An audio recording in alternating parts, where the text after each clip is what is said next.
All right, everyone, Supreme Kami over here. So this is probably something I owe you guys for a very long time. So right now, what we're gonna be doing, we are gonna be taking on the last phase of the Kadomatsu challenge over here. So this is literally the last one that I have not done a video on. So now let me actually explain how this actually works. So all the build that I have right here is going to be standard parts, no Sokai tier parts or even Gundam Fest parts. So innately, these are some of the parts that you guys should have in your inventory.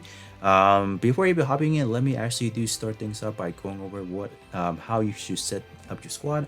So you guys do see the enemy lineup as the STP and then TPS. So how we want to start things up in terms of how I want to build this. I want to actually do the type countering. So I'm gonna start things up by going with the tech attribute, countering the speed attribute, and then P going over to the S or the T, and then S going against the P.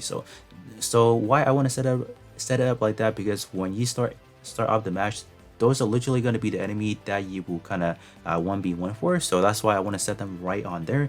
And then afterward, when I move on to the second base, I'll probably just select different targets, because you guys do know that you have to be fighting type advantage to do a 300% plus power or damage multiplier. Other than that, if you do type disadvantage, is only going to be 1%. So that's why it's not going to be effective if I'm just going to be taking on like with the same typing and all that. Something to note is actually going to be operator base.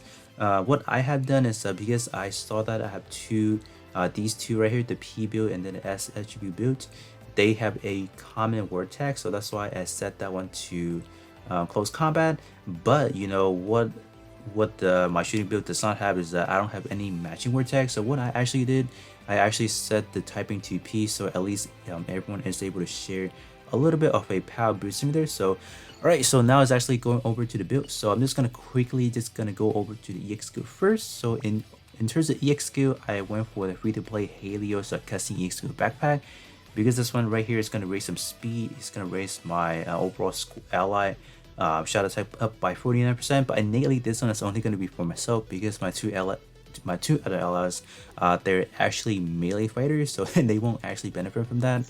Another one that we are going to be using is going to be the 3 barrel to beam cannon. So this one is from the Abyss Gundam. I think this one should work fairly fine. Should output enough power for me to just kind of take down any enemy. Last but not least, we have the Maxix Gundam gigantic magnum over here. This one is gonna work really good, no B power, really low cooldown. So this should be allow me to just kind of clear the wipe things out at the last phase, I would have to say. I'll actually start things up by using the custom EX skill when I enter the match. So let's actually go over some of the EX or some of the parts that I have used and some of the portrait. Portrait are gonna be as flow there, so you guys can definitely take a look real quick. And the secondary portrait right there, so they are going to allow me to just output a little bit more. Some portrait may not apply, I'm just having there just for having it. So alright, so let's actually go over the individual parts. So the specific word tag that I went for is going to be mid-range, ace exclusive, and commander. I feel like this combo should be fairly easy to do in terms of looking at it from the free-to-play standpoint, or even just looking at using standard parts specifically. So using some big skill right there, obviously for some just more power boosting right there, or just more stat increase right there. This one, in terms of the Legatus ahead, I find this one very good, because this one does also raise or allow my new projectile speed to increase by 9%. So that one is gonna allow me to just hit my shot a lot more faster. So that is gonna be good actually. Okay. Moving over there, this one, so this one I can only benefit for the first trade because I'm not using Federation, so that is going to be the unfortunate factor. I can actually use this one instead, but I don't think I really need. I don't really think I have time to actually reload another round of EX skill. If we're only having 15%, it's not really gonna help. So, what else do we have next over here? So, this one is actually not that beneficial. I think what I really wanted is actually the secondary portrait, just having a little bit more defensive utility if I need it by any chance. But I don't think I'll run into any melee enemy by any chance. I will, but I don't think, even if I do take attacks from like a type advantage, I don't think I'll die from it. But if I take attack from like a disadvantaged enemy, I think they'll just one-shot me because of that 300% multiplier. So yeah. Moving on to the leg over here. So what I really wanted from this one is just actually commander. There's not really anything that I really need from this one over here. Moving on to the backpack, we have the Gerbit here backpack. This one's gonna be giving a little bit of a buff effects over here, so that should help out in the long term. 30% power boosting, so why not? Moving on to the ranged weaponries over here. So this one is for I really needed this one just purely for the mid range over here. I'm not really looking for let's say the specific war type, because this is not really like a multi-mission sortie, so this one is just more or less like a just for there, just for show in a way. What I can actually do, you know what, I'm actually gonna put some marks in this one because I'll get a little bit more better shot defense in this one. So that should help out in the long term, I guess, just a little bit of hope, I guess, in terms of the conversion gear. So yeah. Alright. So moving on to the rifle, the ranged weapon. So at the Hakashiki free-to-play version, so this one is gonna give me some initial charge boosting, so I really needed it. Some beam attacks over here for attacking with beam EX skill power boosting. So yeah. Moving into the shield parts over here, so really just need a commander in that slot right there. And this one is gonna help for attack attribute buff effects again, and that buff timer up by 19%, so that should help. And the last one at least, we have the setup over here. So I won for a 20%, EXQ cooldown. So hopefully this will, I don't even know if that will actually proctor. I don't even think I can actually reload any of these that fast. Maybe the gigantic magnum, but yeah, that is going to be pretty much it. So alright, moving on to the melee aspect of it. So going over to the custom EXQ first, or EXQ that I'll be using. So I'm going to be using a free-to-play Blazing Gundam custom EXQ leg EXQ over here. So squad recovery, that is probably going to come in clutch actually. Some melee increases, so this will actually benefit my secondary melee ally right there. So that's going to be good. Up next we have the Cyclone slash Burning Machine Gun Punch over here. So this one's going to be the Maxter's arm EXQ right there. Moving on to the Battle Cry. So this one is going to be I believe this is the GPO1's backpack EXQ over here. So this one's just gonna raise my allies melee defense up by what 33%, and also some squad recovery if needed. So I use for the wartime wise close combat, high mobility, and mobile fighter over here. And then these are just some of the EXQ or some portrait that I have right there. So yeah. So this time around, I'm just going to quickly go over to the parts, and then you guys can definitely take notes into what kind of parts that I have used right there. So yeah, pretty much all self-explanatory why I use some of that, some of the EX or some of the portrait wise over here. This one's going to be really beneficial. I feel like when I take down one enemy, cooldown reduced by 41%. So if anytime given, if I really needed to reload to a secondary one, that should proctor really well. Moving on to the leg part right now. So this is just purely for big scale right there, getting some really good stats sticking right there. So it's gonna be really clutch, I guess, yeah, so basically I'm just using like a full set master Gundam. So yeah, pretty good welfare or standard part. Max's backpack coming in clutch with those buff effects right there. So pretty good.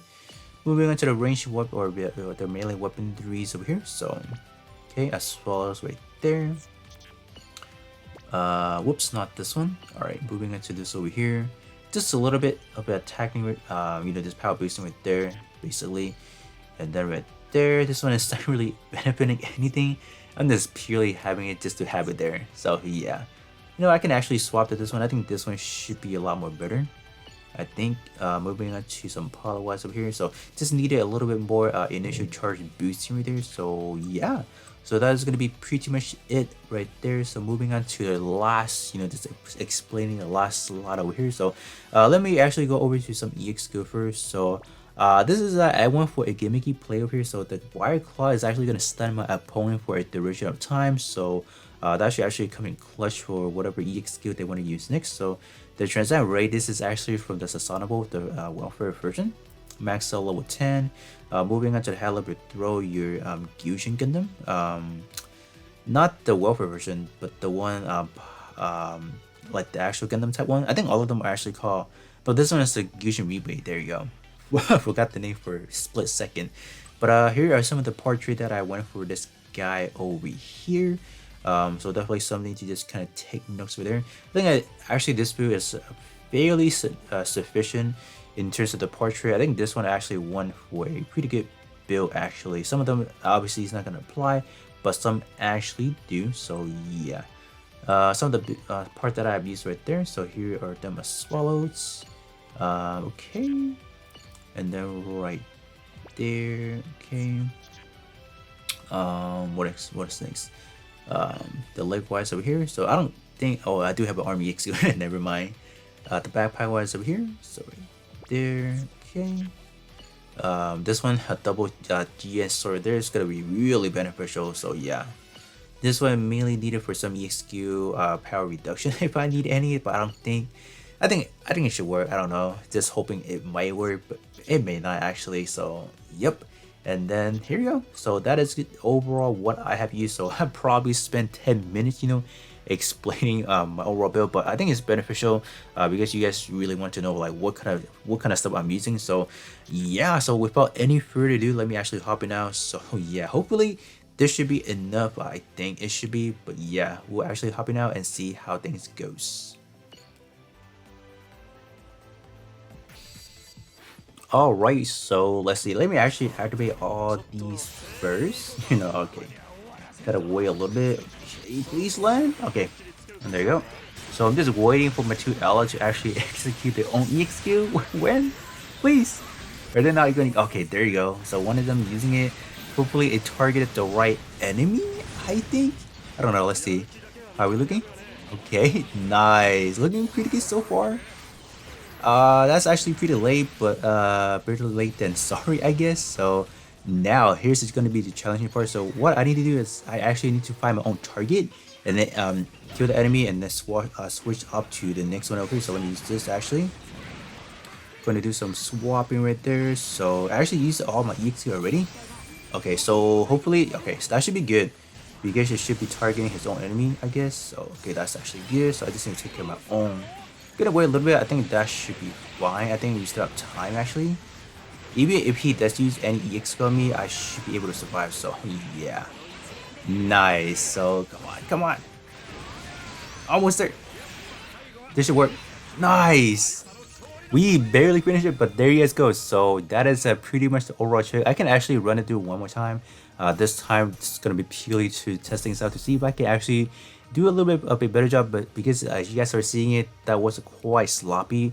So that's basically how it should work. So once you get to the second phase, you really do want to switch up to your own target. But since I was using like my own package view, so you should be pretty good on that main slot, like as you're hopping in. But if you are a little bit worried of like if your ally is gonna target the right enemy, you guys can definitely go back in and out to just swap up to like different places just to see if they're doing their own job right. But let me actually run it once more time, and then you guys can definitely see clearly how that actually works.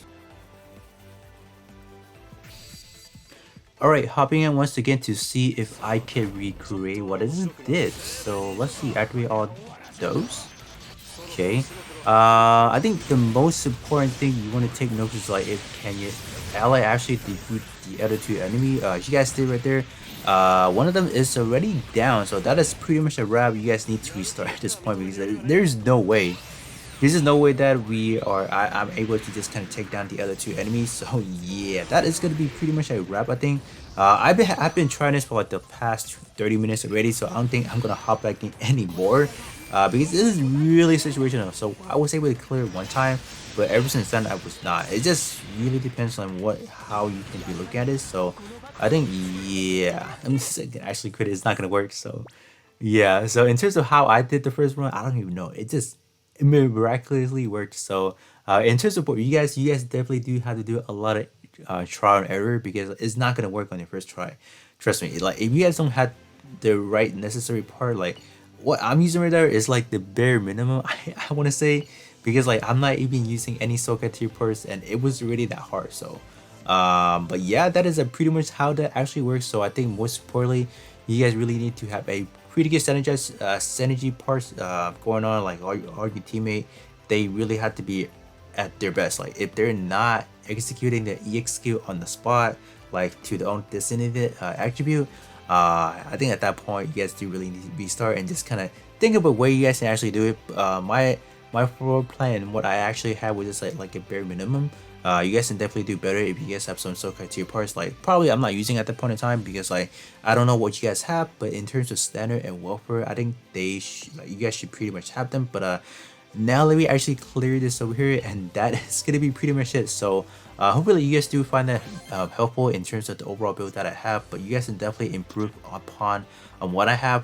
That is just basically like a skeleton of what you guys can definitely use. But with that being said, that is going to be pretty much it, and I'll catch you guys all on the next one.